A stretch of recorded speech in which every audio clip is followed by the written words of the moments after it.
Yes, balik lagi bersama Dokter Cahya dan Dokter Rino. Kita ada di Joteng, Mojok Teng Mriki. Jadi buat keluarga Jogja yang mungkin sekarang baru saja bergabung, apa kabar? Selamat siang.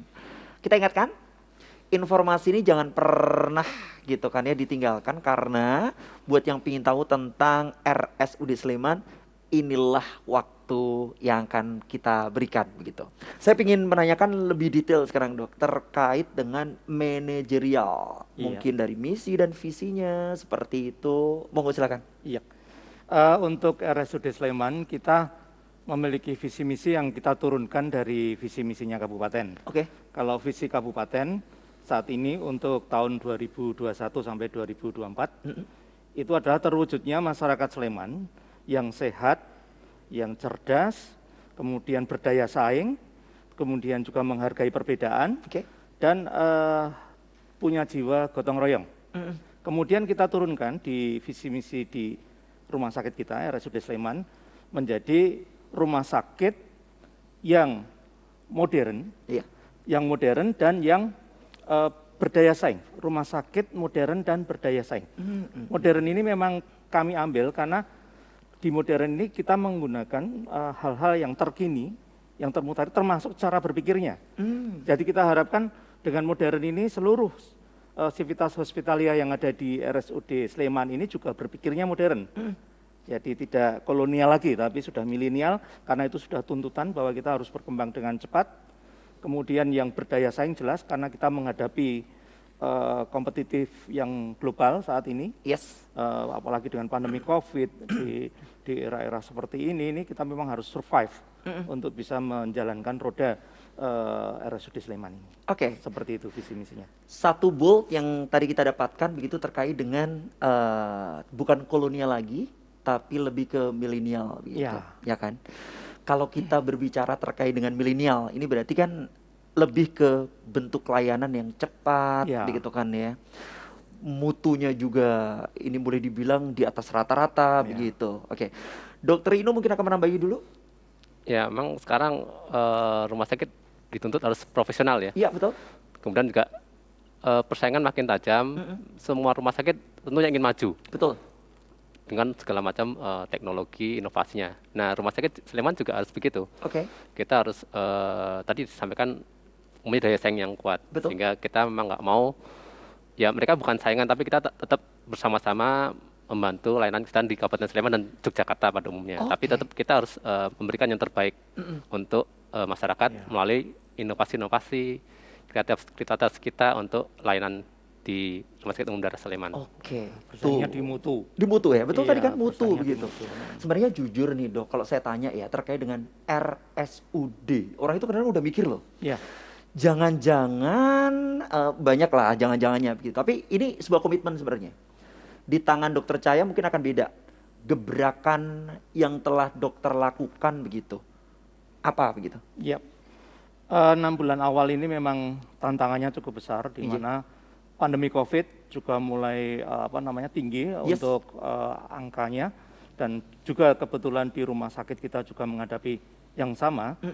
Terkait visi kita yang dulu 2021 bahwa 2021 ya, Smart City atau Smart Regency itu sebenarnya sudah terkait dengan yang modern tadi, tinggal kita kembangkan sekarang. Nah, terobosan yang kami lakukan yang pertama adalah bagaimana kita menangani masyarakat Sleman yang terdampak oleh COVID ini. Salah satunya dengan memberikan pelayanan terpadu laboratorium. Jadi waktu itu kita bisa dengan cepat membuat pemeriksaan PCR itu hanya dalam waktu 5 jam. Oh, cepet banget. Ya, jadi bisa langsung diketahui. Padahal di tempat lain kadang-kadang masih 3 hari minimal. Ini sangat membantu masyarakat Sleman. Kemudian kita juga bisa memeriksa dengan ECLIA, alat kita, sampai saat pun masih digunakan. Jadi kalau kita sudah divaksin katakanlah, atau sudah penyintas, sudah pernah ya COVID, itu bisa dihitung titernya. Kita sudah aman belum? Artinya daya tahannya begitu kali ya? Iya, antibodinya sudah terbentuk belum? Nah, itu seperti itu. Kemudian juga kita kembangkan dengan melayani persalinan COVID. Nah, ini yang agak sulit.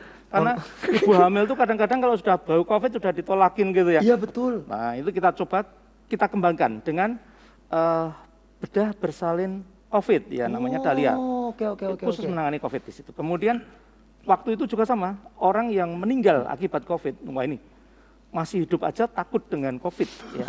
Apalagi sekarang sudah meninggal, wah ini Betul, jenazahnya betul, aja banyak yang tidak mau. Nah ini kita kembangkan dengan STMJ, Oke, apa itu? Satuan Tugas Memuliakan Jenazah. Oh, Jadi kita STMJ. sampai membawa supaya dia bisa dikuburkan dengan layak. Ya. Oh, iya, iya, Kita iya.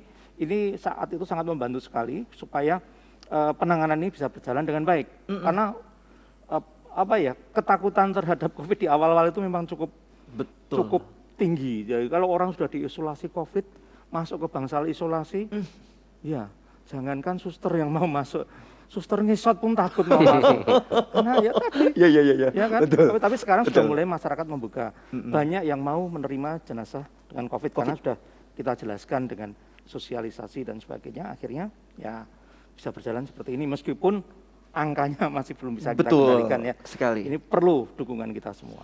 Ada 4 hal yang tadi kita tangkap ya terkait dengan gebrakan untuk PCR 5 jam. Kemudian berikutnya terkait dengan antibody. Buat yang sudah kena ya, ini ada satu alat yang mungkin ini nanti bisa didapatkan atau bisa langsung bisa akses gitu ya. diakses di RSUD Seperti Sleman itu. bisa. Tapi ingat ya, ini yang sudah kena loh ya, atau mungkin yang mungkin Sudah sudah vaksin. vaksin Sudah vaksinasi gitu. ya. Oke. Kemudian yang ketiga terkait dengan ibu hamil tapi mungkin terkondisi dengan COVID, dan satu lagi adalah STMJ tadi. Iya. Mungkin meninggal karena COVID.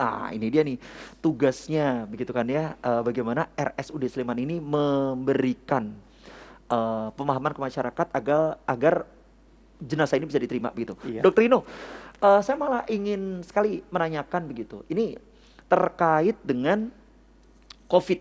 Ini kalau kita berbicara COVID ini kan menyeluruh ya. Tapi Sleman ini kan boleh dibilang nih zona bukan orange ya, merahnya masih ada begitu. Kemudian bagaimana ya begitu? RSUD Sleman ini begitu ada di tengah-tengah masyarakat yang mohon maaf banyak pandeminya itu sangat terasa begitu. Monggo silakan.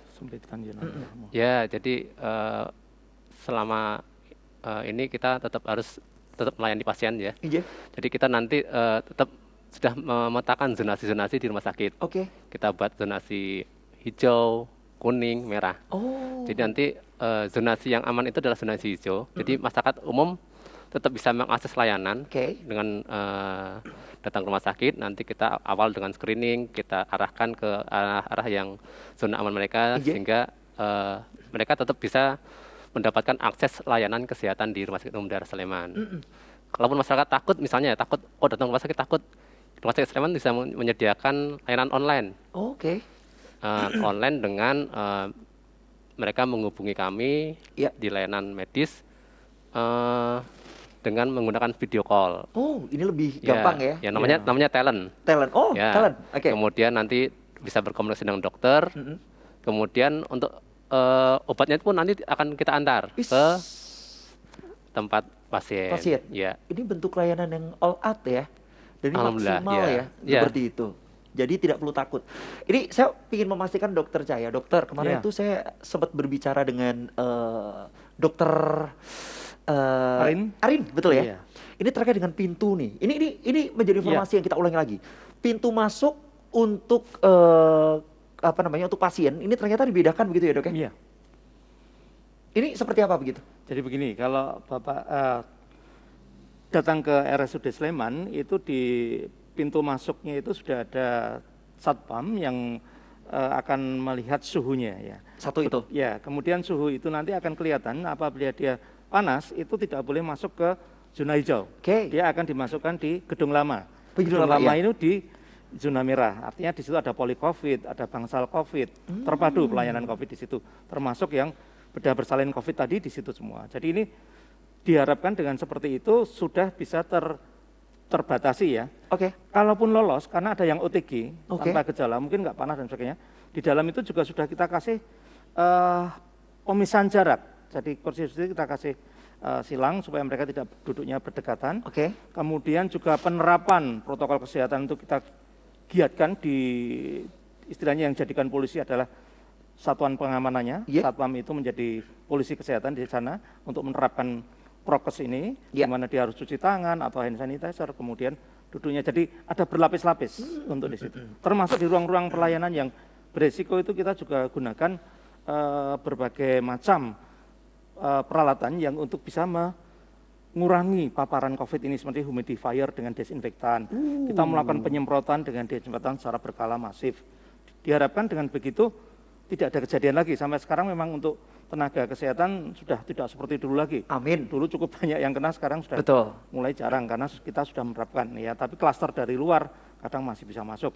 Ini yang kita tanggulangi seperti itu. Biaya memang agak mahal sedikit, tapi safe untuk kita karena para dokter, kemudian tenaga dan sebagainya adalah aset dari RSUD Sleman. Betul. Jadi ini harus kita pertahankan.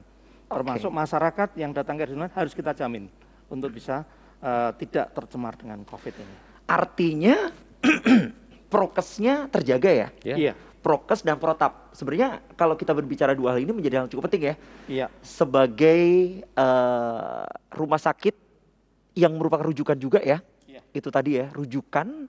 Tentu banyak hal yang perlu begitu menjadi bentuk perhatian dan itu detail sebenarnya. Oke. Setelah ini Dok, nanti kita akan jangan kemana-mana dulu. Kenapa? Karena kita masih punya obrolan seru spesial untuk Anda bersama dengan RSUD Sleman. Jadi jangan kemana-mana, tetap di Joteng, Mojok Teng Mriki, Sang Aji TV, Jogja.